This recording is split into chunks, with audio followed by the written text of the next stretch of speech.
Ada orang namanya Sulaiman ini.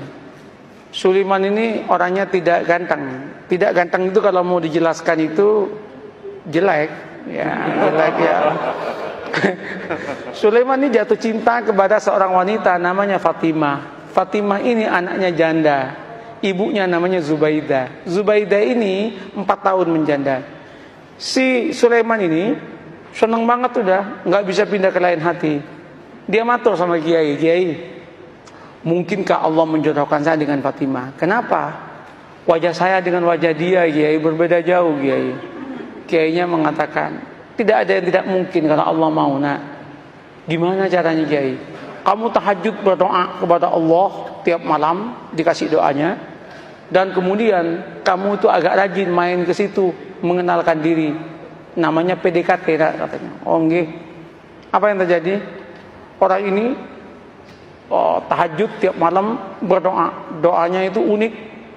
Ya Allah, jodohkan saya ya Allah dengan Fatimah.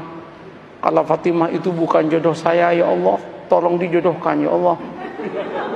Kalau Fatimah sudah jodoh dengan orang lain ya Allah, ya tolong digagalkan ya Allah, dan kemudian dengan saya ya Allah. Tapi ya Allah, kalau memang takdirnya ya Allah bukan takdir saya ya Allah, ya tolong dirubah takdirnya ya Allah, katanya. Coba dia itu masalah, tapi dia akrab dengan Allah. Allah senang kalau dia akrab itu.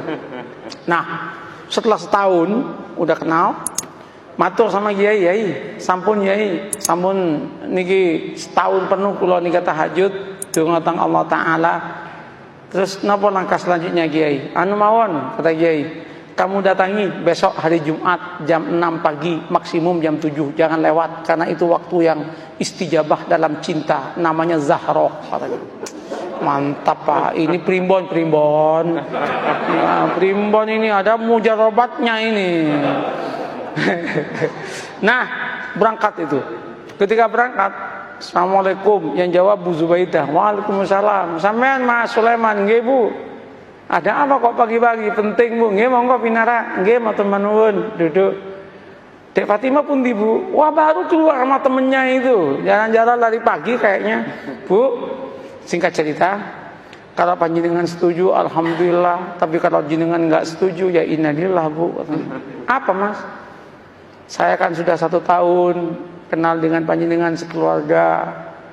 Saya itu ingin saya ini melamar Adinda Fatimah untuk jadi istri saya. Ternyata Bu Zubaidah menangis. Bu, kenapa Bu Ibu menangis? Ibu Zubaidah kemudian mengatakan, Mas, kenapa sampean kok kemudian mau ngelamar anak saya? Kenapa Bu? Mbok ya dengan saya saja, katanya kan. Saya sudah 5 tahun menjanda, katanya.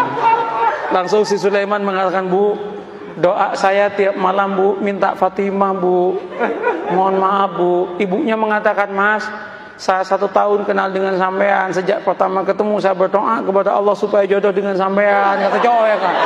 Rupanya ada pertarungan doa itu kan. Pertarungan doa. Weh, ketika itu apa yang terjadi Pak? Gimana Mas? Sulaiman repot, mau jawab repot. Sulaiman kemudian mengatakan, Bu, kula tak rembukan rumiyin nggih, kapan-kapan saya jawab. Nggih, ulang Sulaiman. Sepanjang perjalanan pulang, Sulaiman geleng kepala, ya Allah, mosok malaikatmu salah laporan ya Allah. Yang aku minta Fatimah kok malah yang nyaut Zubaidah ya Allah. Masa malaikat dituduh salah laporan itu kan? Apa yang terjadi Bapak Ibu? Nyampe Kiai itu, gimana Man? Gawat Kiai katanya. Kenapa? Salah alamat Kiai katanya.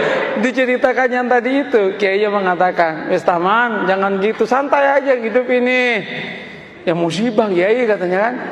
Ndak, sampean jangan gampang memutuskan apapun tanpa istikharah. Istikharahlah dulu lah. Istikharah dia 12 malam kemudian dia datang ke kiainya. Kiai, sudah 2 minggu saya istikharah. Gimana Mas? Ya sudah tak pertimbang-timbangkan Kiai. Ya ketimbang nggak dapat sama sekali, nggak apa-apalah dengan Zubaidah katanya. Tunangan dia dengan Zubaidah. Ketika tunangan sama Zubaidah itu heboh itu. Ketika heboh, 2 bulan menjelang pernikahan dengan Zubaidah, undangan udah nyebar. 1 bulan udah gedung udah disiapkan, nyewa gedung. 2 minggu itu udah disiapkan makanan udah macam-macam. 10 hari menjelang pernikahan, Ibu Zubaidah ketabrak becak, mati. Ketabrak becak, masuk selokan, kepalanya itu masuk ke selokan, mati. Ini serius ini. Mati, loh ini nggak ngarang ini. Mati, Pak. Cerita nyata, Pak. Iya. Cerita nyata. Ini bukan FTV, Pak. Bukan sinetron ini. Tapi kalau masuk TV pasti lucu ini. Nah, apa yang terjadi? Mati kan? Ketika meninggalnya heboh itu. Singkat cerita, keluarganya Bu Zubaidah rapat. Rapatnya apa? Ini udah mesen semua. Kalau digagalkan, betapa kerugiannya banyak. Terus gimana? Kawinkan saya dengan Fatimah. Maka kawinlah dengan Fatimah. Qabiltu nikaha. Maka yang namanya Sulaiman mengumpulkan innalillah dengan alhamdulillah. Innalillah, ibu mati, alhamdulillah dapat anaknya. Setelah qabiltu nikaha, langsung dia giring kepala dan berkata, ya Allah, malaikat enggak salah laporan, ya Allah, jauh. Ini yang saya sebut la tadri la'allahu yuhdisu ba'da dzalika amra. Ini yang saya katakan, mengapa kita harus membangun optimisme? Tanamlah optimisme. Jangan kemudian, wah, Indonesia yang akan datang akan hancur, Indonesia yang akan datang begini. Orang itu capek, Pak. Katakan, kalau kamu itu bertuhan dan beragama dengan baik, Allah yang menyatakan barokah dari langit akan diturunkan, yang dari bumi akan dinaikkan, dan kita pun akan bahagia. Oleh karena itu Indonesia jadilah Indonesia yang santri, yang beragama, yang siap untuk tunduk dan patuh kepada aturan agama. Maka Allah akan berikan barokah dalam kehidupannya. Selesai dong. Begitu caranya membangun harmoni dalam kehidupan ini.